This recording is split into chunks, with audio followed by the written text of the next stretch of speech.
Mister perfect మొగుడు part 6. కరుణ, మన ఇంట్లో కూడా పెళ్లి బాజాలు మోగే టైము అయ్యింది అని గట్టిగా కొడుకు భుజం మీద కొడుతూ అన్నారు దివాకర్ గారు. వసంత్ అప్పుడు ఈ లోకంలోనికి వచ్చి, అది నాన్న, మీరు అనుకున్నట్లు ఏమీ లేదు అని తడబడుతూ చెప్పాడు. మేము ఏమనుకున్నామో నీకు తెలుసా అన్నారు దివాకర్ గారు. అంటే అదే పెళ్ళి అని ఏదో అంటున్నారు కదా, అలాంటిది ఏమీ లేదు, నేను ఏదో ఊరికనే అలా చూశాను ఇప్పుడే అన్నాడు వసంత్. ఏమి చూసావు నాన్న అని అడిగారు కరుణ గారు. వసంత్కు ఏమి చెప్పి తప్పించుకోవాలా అని అర్థం కాలేదు. ఏమీ లేదమ్మా, ఏదో ఊరికనే అలా చూస్తూ ఉన్నాను, జై కనిపిస్తాడేమో అని అన్నాడు వసంత్. అంటే అక్కడ ఉండే వాళ్లలో జై కోసం వెతుకుతున్నావా అని దివ్య ఉన్న సైడ్ చూపించి అడిగారు కరుణ గారు.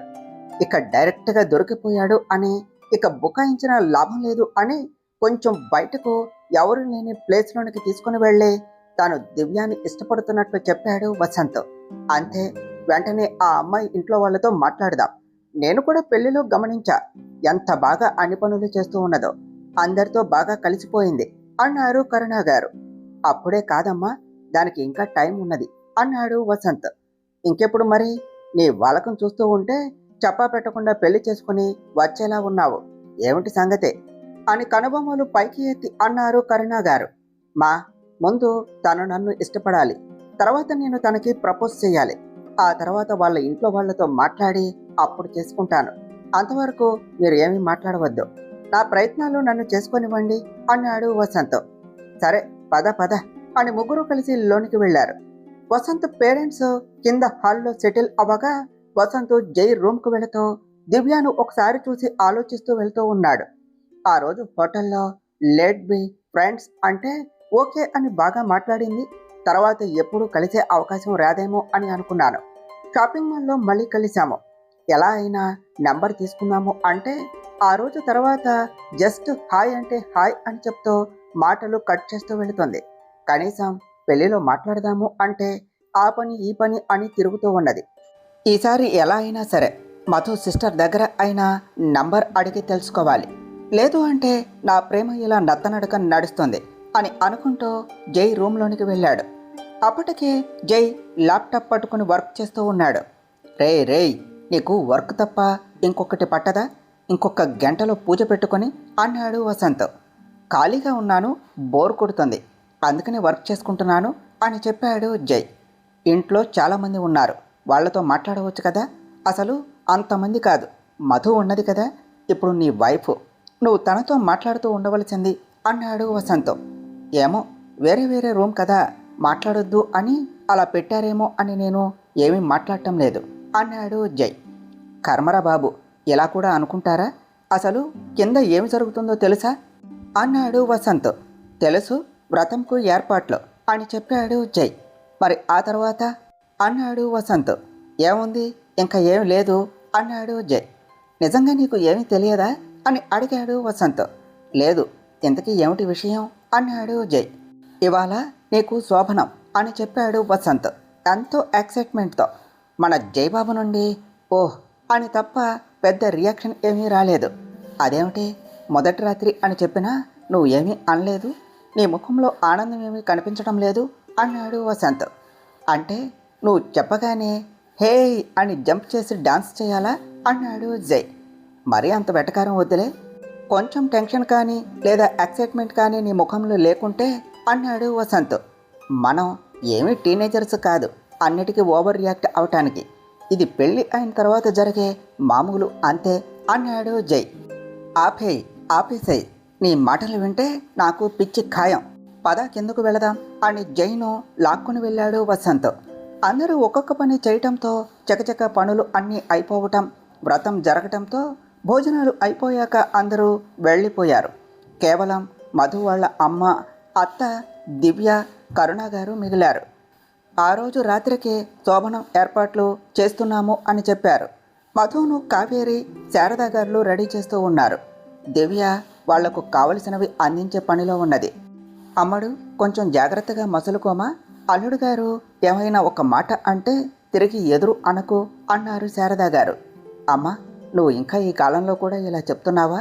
టూ మచ్ అమ్మా ఇది, నువ్వు కూడా చదువుకున్నావు కదా అన్నది మధు. నేను అణిగి మణిగి ఉండమని చెప్పట్లేదురా. ఏదైనా ఒక విషయంలో మొండిగా ఉన్నప్పుడు నువ్వు కూడా అలాగే ఉంటే ఇద్దరి మధ్య దూరం వస్తుంది.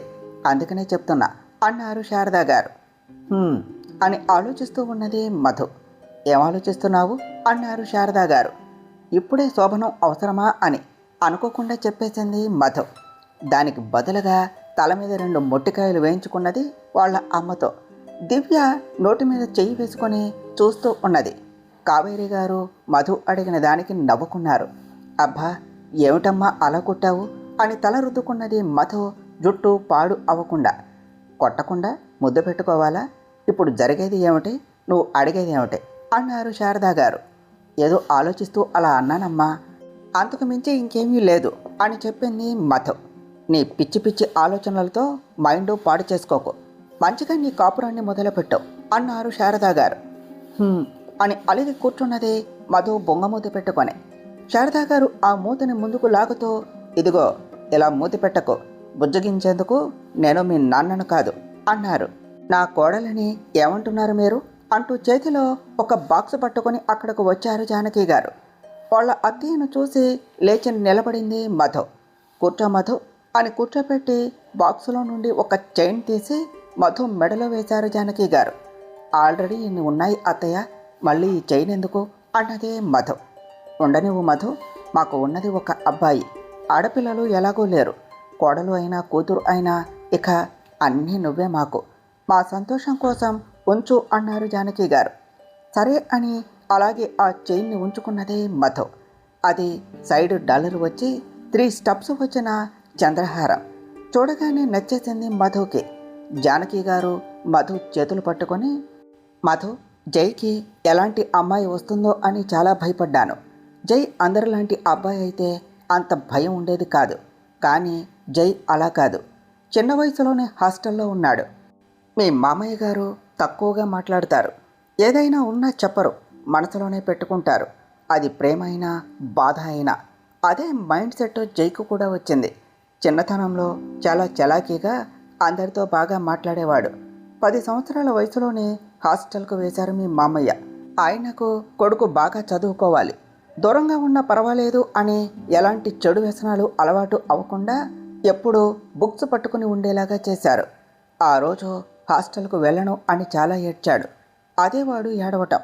దానికి ముందు దాని తర్వాత అస్సలు లేదు.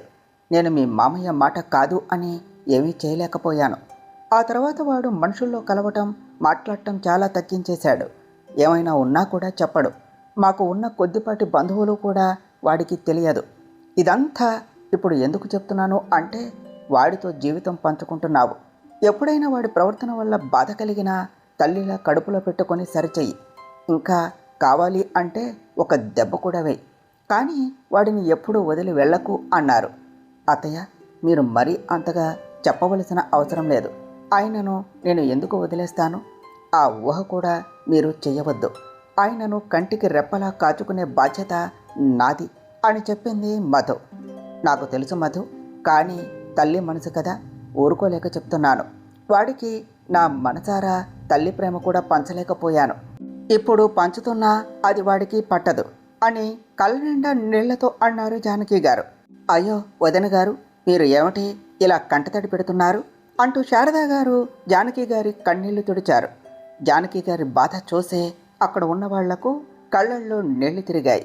నిజమే కదా, ఉన్న ఒక్క కొడుకు కూడా దూరంగా ఉంటూ పెరిగితే ఆ తల్లికి ఎంత బాధగా ఉంటుంది.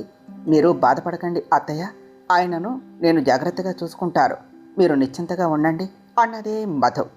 అలాగే అన్నట్లు తల ఊపి, నా బాధ చెప్పి మిమ్మల్ని బాధ పెట్టాను. ముహూర్తం టైం మించిపోయేలా ఉన్నది, నేను వెళ్ళి పాలు తీసుకుని వస్తాను అని వెళ్ళారు జానకి గారు. జై, వసంత్, జై రూమ్ వైపు వెళుతూ ఉన్నారు. రేయ్, నేను చెప్పింది కొంచెం అర్థం చేసుకో. మధుని జాగ్రత్తగా డీల్ చేయి. కొంచెం ఆ అమ్మాయిని ప్రేమించడం నేర్చుకోరా అన్నాడు వసంత్. ఇప్పుడు నేను ఏదో శాడిస్ట్ అయినట్లు అలా చెప్తున్నావు. ఎన్నిసార్లు చెప్పాలి నాకు మధు నచ్చ చేసుకుంటున్నా అని ఒకంత విసుగ్గా చెప్పాడు జై. అలా అని కాదురా, నీ గురించి నాకు తెలుసు కాబట్టి చెప్తున్నాను. నా వస్తువులు ముట్టుకోవద్దు, నాకు సలహాలు ఇవ్వద్దు, ఇలాంటివి ఆ అమ్మాయితో అనకు, బాధపడుతుంది అని చెప్పాడు వసంత్. ఇందులో బాధపడటానికి ఏమున్నది? నాకు నచ్చనివి చెప్తాను అంతే అన్నాడు జై. ఓరి దేవుడా, నీకు దండం పెడతారా అయ్యా, ఇన్ని రోజులు ఫోన్లో ఏం మాట్లాడావో ఏమో, ముందు నుండి ఇలాంటివి చెప్పావా లేదా అని అడిగాడు వసంత్. అలా ఏమీ చెప్పలేదు, తను తన చిన్నప్పటి నుండి జరిగినవి చెప్తూ ఉండేది. నేను నన్ను ఏమైనా అడిగితే చెప్పేవాడిని, అలాగే ప్రస్తుతం జరిగేవి చెప్తూ ఉండేవాడిని అని చెప్పాడు జై. అసలు వీడితో ఎలా మాట్లాడాలి, పోనీ డైరెక్ట్గా అడిగితే అని ఆలోచిస్తూ, జై నీకు అమ్మాయిలను ఎలా హ్యాండిల్ చేయాలో తెలుసా అన్నాడు వసంత్. హ్యాండిల్ చేయడానికి ఏమున్నది, మనలాగే వాళ్ళు అంటూ ఇంకా నేను లోనికి వెళ్ళాలి, నువ్వు తప్పుకో అన్నాడు జై. అది కాదురా, ఈరోజు ఫస్ట్ నైట్, దాని గురించి నీకు ఏమీ ఇబ్బంది లేదా అని చాలా ఇబ్బందిగా తప్పక అడగవలసి వచ్చి అడిగాడు వసంత్. ఎందుకంటే జై తను చూడగా ఏ అమ్మాయితో మాట్లాడలేదు, బంధువుల అమ్మాయిలతో కూడా హాయ్ అని అంతవరకే. ఇప్పుడు తన లైఫ్లోనికి వచ్చే మొదటి అమ్మాయి మధు. మధుతో ఎలా మసులుకుంటాడు అని భయం. నాకు ఏ ఇబ్బంది లేదు అని రూమ్ డోర్ ఓపెన్ చేశాడు. డోర్ ఓపెన్ చేయగానే మల్లెపూల వాసన ముక్కును తాకింది. దీర్ఘంగా శ్వాస తీసుకొని లోనికి అడుగుపెట్టి డోర్ దగ్గరగా వేసి బెడ్ మీద కూర్చున్నాడు జై. మధును రెడీ చేసి రూమ్ నుండి బయటకు తీసుకుని వచ్చారు. దివ్యాను పక్కకు వెళ్ళమని చెప్పి గదిలోనికి వెళ్ళాక ఎలా ఉండాలో ఎలా ఉండకూడదో చెప్తూ ఉన్నారు శారదా గారు. మధు అవన్నీ వింటూ కళ్ళు పెద్దవి చేసి వాళ్ళ సైడ్ చూస్తూ, అమ్మా అసలు నువ్వు నా అమ్మవేనా, లేదంటే పెళ్ళిలో ఎవరైనా నిన్ను మార్చి వేరే వాళ్ళను పెట్టారా అన్నది.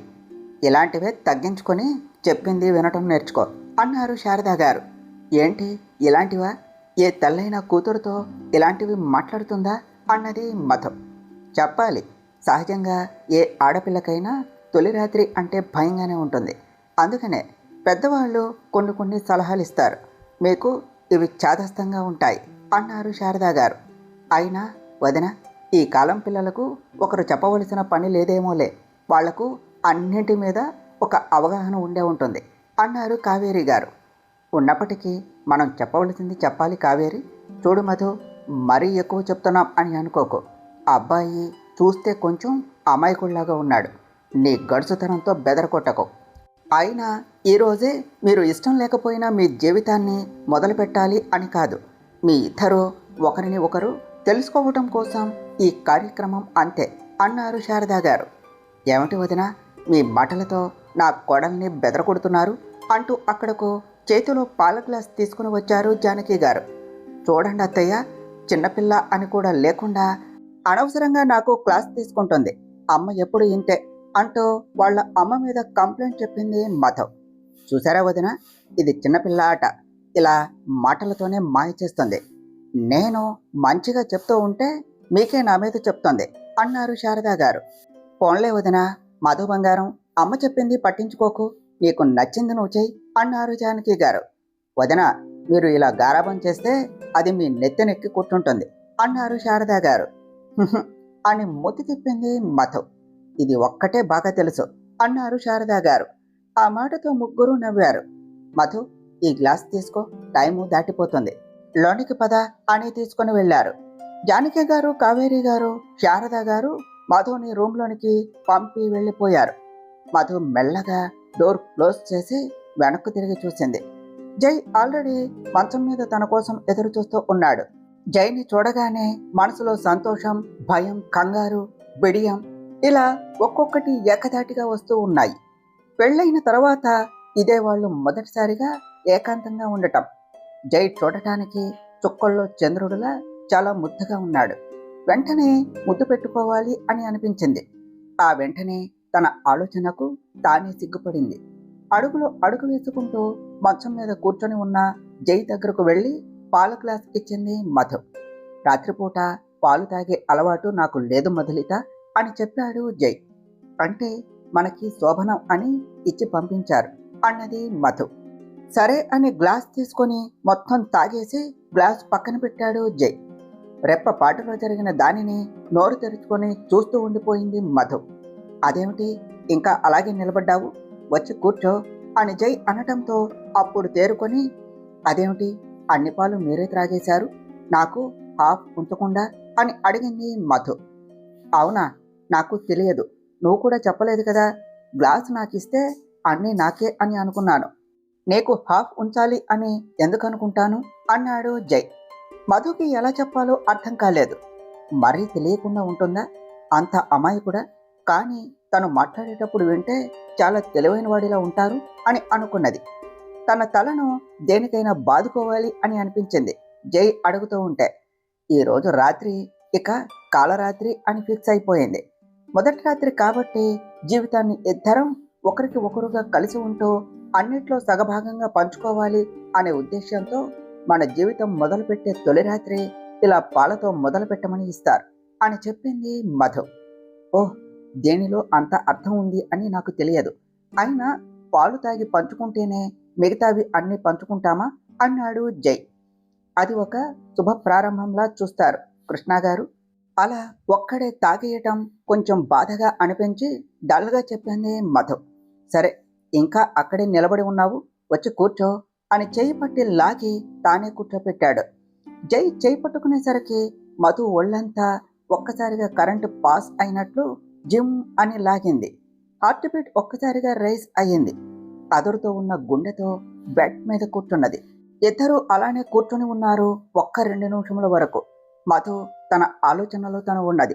తనకు జై అంటే ప్రేమ ఉన్నది, కానీ జైకి తనంటే ఇష్టం దగ్గరే ఆగిపోయింది. అసలు అది కూడా పూర్తి ఇష్టమో కాదో తెలియటం లేదు. పెళ్లి ఫిక్స్ అయినప్పటి నుండి ఇప్పటి వరకు ఒక్కసారి కూడా సరదాగా మాట్లాడింది లేదు, కలిసినది లేదు. తనతో చిలిపి అల్లరి కానీ తీపి కబుర్లు కానీ కనీసం ఒక జోక్ వేసి నవ్వుకున్నది కూడా లేదు. తానే ఎక్కువ మాట్లాడేది, నవ్వించేది. అవన్నీ ఆలోచిస్తే జై మెంటాలిటీకి వాళ్ళ అత్తయ్య చెప్పిన దాన్ని బట్టి చూస్తే ఇంకా తనతో సెట్ అవటానికి టైం పడుతుంది అని అనుకున్నది. ఇప్పుడు అందుకే ఇది కొద్ది రోజులు పోస్ట్ పోన్ చేద్దాము అని అనుకున్నది. నోరు తెరచి చెప్పేలోపు జరిగిన దాన్ని చూసి తన కళ్ళు పెద్దవయ్యాయి. తను బెడ్ మీద పడిపోయింది. మధు అలానే కూర్చొని ఉంటే జై మధు సైడ్ తిరిగాడు. అప్పుడే మధు చెప్పటానికి తన వైపు చూసింది. వెంటనే మధు పెదవుల మీద తన పెదవులు నిలిపి భుజాలు పట్టి వెనుకకు నెట్టుతో తను అలాగే తన మీద పడిపోయాడు. జరిగినది మైండ్ రిజిస్టర్ చేసుకునేసరికి తను అర్థనగ్నంగా మారింది. మధుకి ఎలా అప్పాలో అర్థం కాలేదు. అసలు ఒక్క మాట కూడా మాట్లాడకుండా ఇలా డైరెక్ట్గా తను మొదలు పెడతాడు అని అనుకోలేదు. కనీసం తనని ఒక్క మాట కూడా నీకు ఇష్టమేనా ఈరోజు అని అడగలేదు.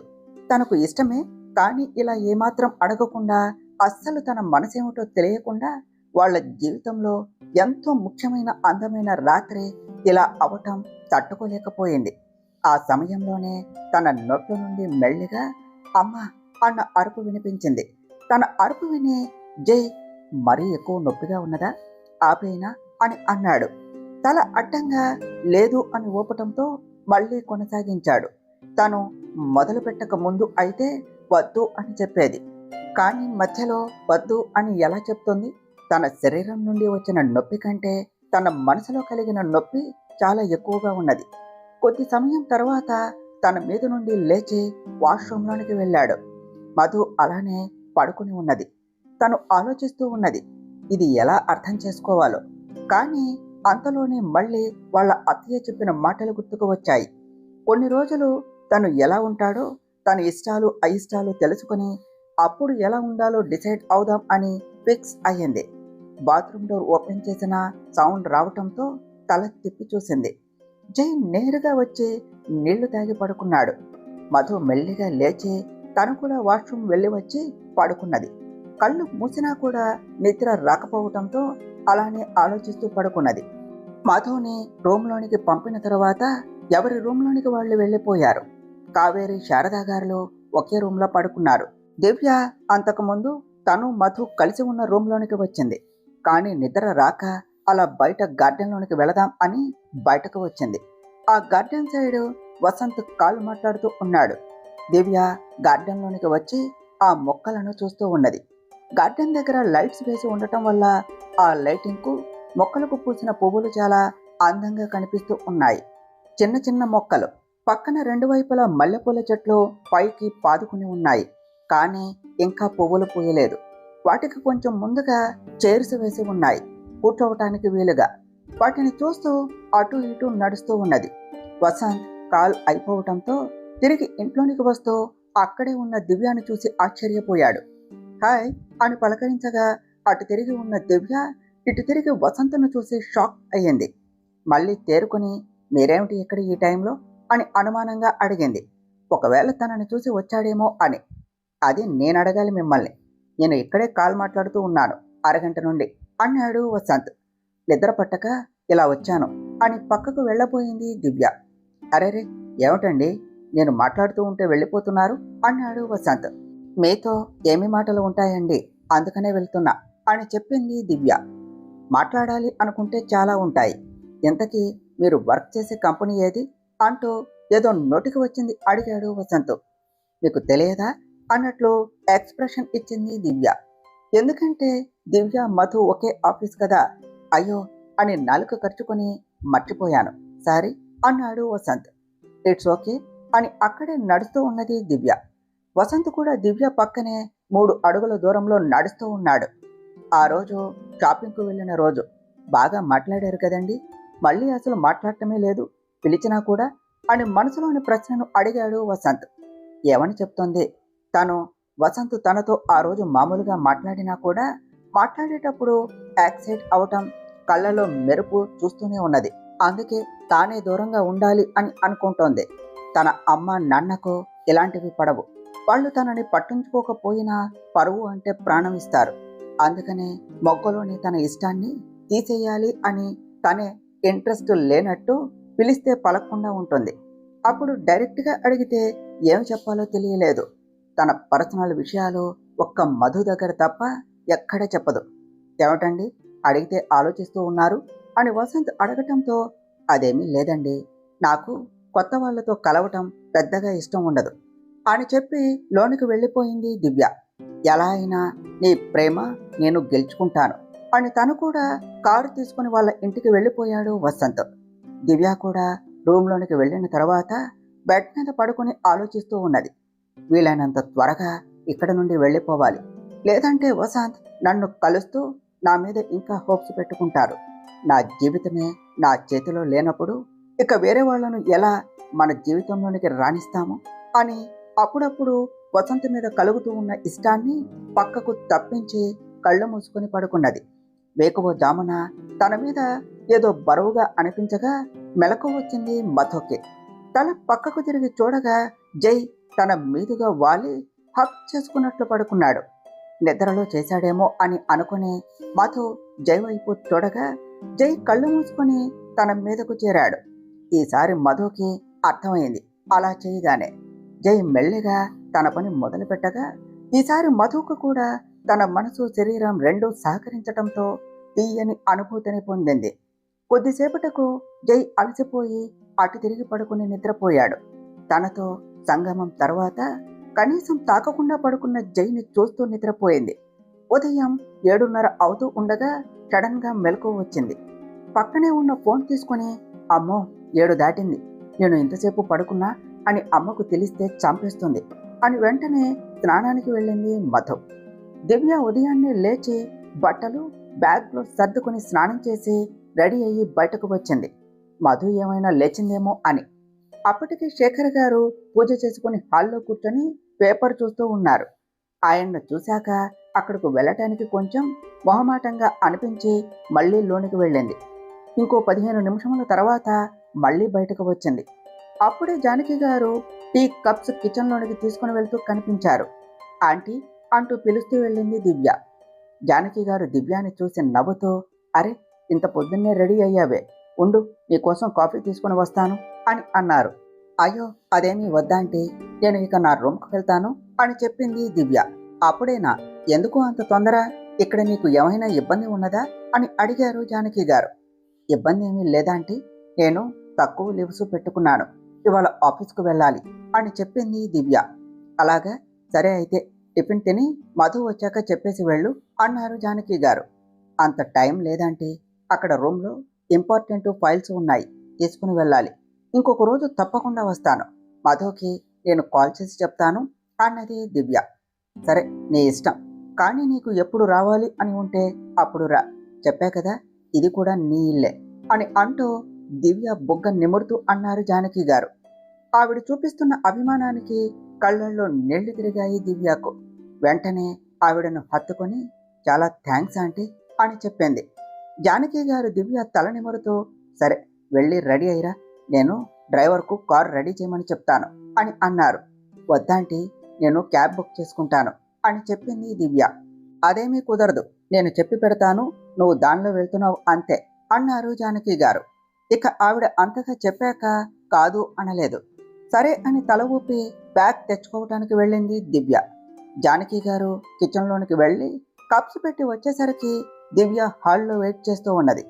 బయటకు వచ్చి డ్రైవర్ను పిలిచి దివ్యను తన రూమ్ దగ్గర వదలమని చెప్పారు. దివ్య మరోసారి జానకి గారిని హత్తుకొని బాయ్ చెప్పి కారు ఎక్కి డ్రైవర్కు అడ్రస్ చెప్పింది.